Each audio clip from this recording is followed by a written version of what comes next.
Do you know what time it is? Hello there, Nostalgicon. Who's ready for the TMNT panel? There we go. Yes, sir. We're about to get started here. We got our guests, we got our hosts. So if you haven't, make sure to make your way here to the stage. Remember, we are going to having a few fan questions here at the end. All right, so let's get this party started. So today in this panel, we got Tony Salerno. Welcome, welcome. Oh, who is this guy? Nobody knows. All right, cool. We got Greg Abbey. Yay, Greg Abbey! Woo! Okay, welcome, welcome. Hello. Hi, Greg. Oh, there you go. How you doing? Why don't you I sit like next that, I like that. Why don't you sit next to me, Greg? Let's get cozy. Come on. Gwen Grayson, Ah, yes, absolutely. right. Go ahead and get very, very comfortable with each other. Oh, Mark. Did you yell Wayne Grayson? I didn't hear you. Oh, that's fine. I'll do it again. Wayne Grayson. I'm gonna back ya. Awesome. Hey, There we come go. on now. We also got Darren Johnson.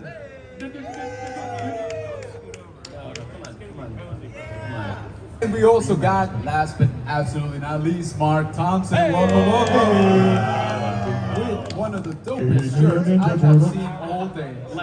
There you go. You get to stretch out. You know, we're preparing for you. He's a Texan resident now. There you go. Oh.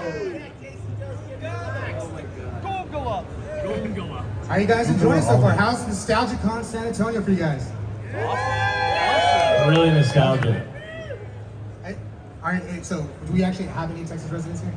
Yeah, this guy right here. As of last night, As of last night. I just, As of last night, I just am moving to Austin and just arrived in Austin last night and then drove here this morning. So, yeah. Welcome, welcome, So, welcome. y'all, howdy. I'm your neighbor. Hey, welcome, Mark. So, were any of you guys actually Ninja Turtle fans before you took on Ninja Turtle roles? Oh yes, Tell me all about very it. much so. I am so old that I remember. It was 1983, and my local comic shop invited Mirage Studios to come over to promote a new comic called Teenage Mutant Ninja Turtles. And this is a store I went to a lot, and I was like, wow, what an interesting name. And I read it. I got a copy for free of issue 4. First printing of number 4 I bought for nothing, and immediately fell in love with it. I love the indie style of it. I love the black and white. Mikey appealed to me, and then 20-something years later, I got the opportunity to audition for the role, booked Mikey, and it was like, local boy makes good. That's so awesome. So that was when Eastman and Lair were actually going comic book to comic store? Yeah, I didn't meet them. They got like represented from Mirage there, but a box full of the current issue. And it just that close to being ready to take off and explode. That's crazy, man. A lot of that first issues, those first 10 issues are like, Oh yeah, you pretty can't find sought many. after. Yeah. Now, anyone else here Ninja Turtle fan? I mean, Tell us your story, Greg. I'm definitely not as hardcore as Wayne, but I loved the original cartoon and was a big fan of it. So auditioning for it was a huge deal for me because it was like, something I had nostalgia for. Synergy. Trademark. But I was super excited to get that, and I was really, really pumped to be auditioning for it. So when you guys auditioned, did you know which turtle or character you'd be auditioning for, or did they tell that they just kind of audition you and assign that later on? I think we got to read for all of them, and they might have even had some. Did they have some of the artwork already? I don't remember, but yeah. I think they had some of the artwork, but yeah, at 4Kids you could go in and take a shot at any of them. So that's my remember. See, I wasn't allowed to audition for the turtles. Is that true?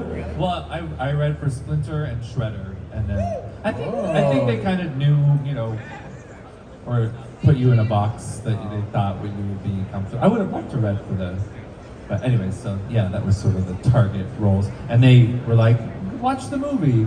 So I watched the VHS of the first movie, A Broken Carol, and just tried to emulate that. Absolutely. See, me internally, I was kind of hoping you were gonna say they sit down, you know, 2 katanas, some size, some nunchucks, and then we go at it. And whoever comes up top gets to pick which turtle it is. That's how they should have Yeah, done it. we did that right. after hours. Actually did. That one guy died. We don't want to talk about it. After that, We'll miss Frank. Yeah, they reeled it in. So, you mentioned about going back and watching the VHS, right, for the movie, but what other influences, you know, did you guys pull from, you know, for your characters, for the voices? I don't know. Yeah, I think they just kind of said we want him to sound New York, and I just took a big swing. Perfect. So I was like, I'm the most like over the top person. Awesome. So yeah, so I went pretty big, and luckily they liked it. Oh yeah, no, absolutely. I'm sure everyone here loved it too. I think mine was the easiest because I was filling in basically for 87 Donatello, so there was already a voice filled in Very there. true. So it's basically like, just sound like this guy. No, sound more like this guy. No, sound more like this guy. So I'm like, so it's really just not about me at all. Yeah, exactly. It's just this other guy that, okay. Bring me the guy. Yeah. What about Joe? Did you just? My memory is that they had the image, and then it was basically New York. Raph is angry, and I do think this is true. I think I had a fight with my girlfriend, who's now my wife for a long time, that morning. So I just brought that energy into the booth. I'm gonna kill ya. Let's break up, yo mama.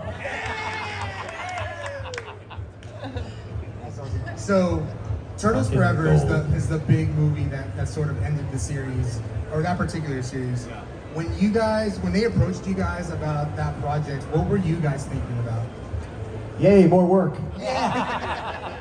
No, I love doing that role, and I love working with these guys, so that was great to have more of what we enjoyed anyway. So like, yeah, I was ready to go, and we had gone through into the future and back to the past, and it was like, can we just get it real and fun again for us? I mean, I don't know, people may like Fast Forward, it's not my favorite version of the show. I had fun when we were just doing what were kind of like adaptations of the original comic book, like the storylines that Eastman and Laird did in the first couple of issues. So Turtles Forever seemed like it was a way to get back to that, and also have us delineate each version of it, so we're not, you know, this is the one you remember, here's the one you also remember, here's the one you haven't seen before when they did the animation for the black and white. So that was great. I wish I'd seen the whole thing. I haven't seen it yet. It was a weird time too, because it was kind of the end of a chapter. Like I directed the Turtles Forever, and it was sort of the last 4Kids project I worked on before it kind of morphed into a different company. And so I remember like by the last session, like I knew I was getting let go essentially. So like my bags were packed already. So you brought your all to this job. my office. I'd taken I'm everything gonna down. care I was about like- this job. I was like, can we Going just out do one with more ladies. session? I'm really not happy with the performance of, yeah, and then the next. Just in case, I just heard he got a brand new house in Austin, just by the way. What happened? He has a brand new house in Austin. Oh, like we need marketing. From all that turtle money. Someone's got a mortgage. So yeah, so it was an interesting, it was a nice, I guess, close last chapter moment. I was really excited about the idea of the crossover of just all the different generations, and just that it was already an honor to be on the show, but that to be, you know, kind of in these homages to the ones I grew up with was like, oh, this is really cool. Like, And we were it felt multiverse like- before that was cool. Yeah, exactly. Yeah. Now, enough with the multiverse. But you guys were so mean to us. Like the 87 crew, you guys were just so mean to us. Wow, we didn't record together. No, in reality, you guys are assholes. But no, I mean, you were? Yeah. Well, so you haven't watched it. Oh, you mean in the show? I was like, I don't even remember recording with you. No. I mean, I talk bad about you all the No, time. you guys just as the modern Oh, okay. Oh, versions, yeah. just treated us In the like context of idiots. the piece, sure. I think they should do another version at this point, right? All right, easy. Have y'all seen any of the Turtle shows since then and kind of been like, I could have done that better? I don't think I've watched it. Yeah, you know, every time they reinvent it, it's irrelevant to us because like, we weren't asked to audition for it. We shouldn't anyway. Every time you reinvent it, there should be a new cast. It's a new version. I haven't seen it, but I do like that the current version has actual teenagers playing the teenagers. because we were all pushing 30 when we were playing teenagers. So, you know, I mean, not that we weren't good at what we did, but it's kind of cool to, like, you know, have to be age appropriate. No, I was just gonna say it's always like sound younger. No, younger still. Come on, I sound like a teenager. 13 going on 45. Raph, you really gotta stop smoking, dude. Me too, now that we're talking about it. So now we're gonna open up questions to the audience. Does anybody have any questions? Okay, Where is Mike St. Nicholas? Is Mike? You wanna come form a line right here real quick, and I'll come get you in the mic. Mike, are you here? Did you guys have a turtle battle? Well, where is it? Where do I go? Yes, form a line right here. Okay. Swarm. Form. Okay. Hi. Hi. I talked to like Hello. 3 of y'all already. Yeah. So okay, I have a question for Mikey actually. When you were screaming, what was going through your mind and how did you come up with that scream? My and first can thought we was, hear why it? would you kick me there? No, I came up with, I think it said in the script at one point, it just said girly scream. And I don't know, I just came up with that. And the motivation was like, we always used to say, if we couldn't think of our motivation, it'd be like, oh yeah, I'm Michelangelo, I'm cowardly and stupid. So I just embraced that. Like, ah! I can't really do it anymore, I'm not warmed up. Wait. Mike? Did that answer your question? Yeah, no, I thought it was really fun. Did you also know there's a compilation on YouTube of every single scream? You mentioned that, and You should I watch can't it. imagine why anybody would You want to should watch watch that. it. It's funny. It's All right. great. Tonight at the pizza place. I don't have to watch it, I lived it. You're kind of the template now too. In sessions, they'll be like, "Do the Mikey scream." Like you're kind of. Is that a thing now? Yeah, it is. Still? Yeah, I mean, I wouldn't say girly scream. I would say. That's what they said in the script. I didn't come up with that. Yeah. You know, side note though, we're making fun of Mike who's not here and talking about the weird sounds we made. I never burped in the show. That was always St. Nicholas. I had a stunt double, and he's a disgusting man who can do that at the drop of a hat. So Short ones, long. He could do it all. anyway, you'd be like, how long? Oh, it's a 4-second. Ready to it. Sometimes he'd take a swig of soda, but not even, he wouldn't need that. He'd throw up a little. He'd throw up a little, and then, but he would clean it later. He would clean it. Hi. Hello. I can't believe I'm actually seeing the voices of my favorite Yu-Gi-Oh people. And the creator of Jewel Monsters. Mr. Pegasus, sir. Wrong panel. Okay, I actually have 2 quick questions, and I have a little request for Greg. If you could still do Yusei's voice, can you do either the synchro summoning for Stardust Dragon, or say, now let's get up to speed with Yu-Gi-Oh! 5Ds? Sure. We are the Turtles panel, but hey, let's do some crossover. From 2 come 1. And from 1 come great cosmic might. I synchro summon Teenage Mutant Ninja Turtles. Hey! Stardust Dragon! Okay, my first question is actually for Greg and Wayne. I noticed in the show that you guys, as Tristan and Joey, are always like goofing off or, you know, agreeing on certain foods, or when Greg has to hit on his sister in the show, like Serenity. Right. Do you guys ever act like that in real life, or do you share like similar traits to Joey and Tristan? I don't have a sister. In real No, life. I meant my like, sister for about an hour, I meant like agreeing like with about like certain foods you like, or hanging out. I guess to just kind of like curtly answer your question, we are friends in real life, yes, and we do tease each other all the time. And again, this is a Turtles panel. I will say that. So I met Wayne for the first time doing Turtles. I've said this before, but I would say one of the best parts about doing Turtles, is the Yu-Gi-Oh! All the dubbing stuff. You're in the booth by yourself. With Turtles, it was prelay, so the 4 Turtles got to go into the booth together. And if you're an actor, you always want the other actors there. And so we definitely developed. You know, we goof around in the booth. They started using some of that. And yes, we are good friends. Okay. My second question is actually for the 4 of you. Sorry, Tony. The 4 of you. He's out of here. It was one afternoon. How much do you hate Tony Salerno? Okay, I'll add Tony. Okay, we all know that in the Yu-Gi-Oh movies, they had a standalone or the crossover Bonds Beyond Time.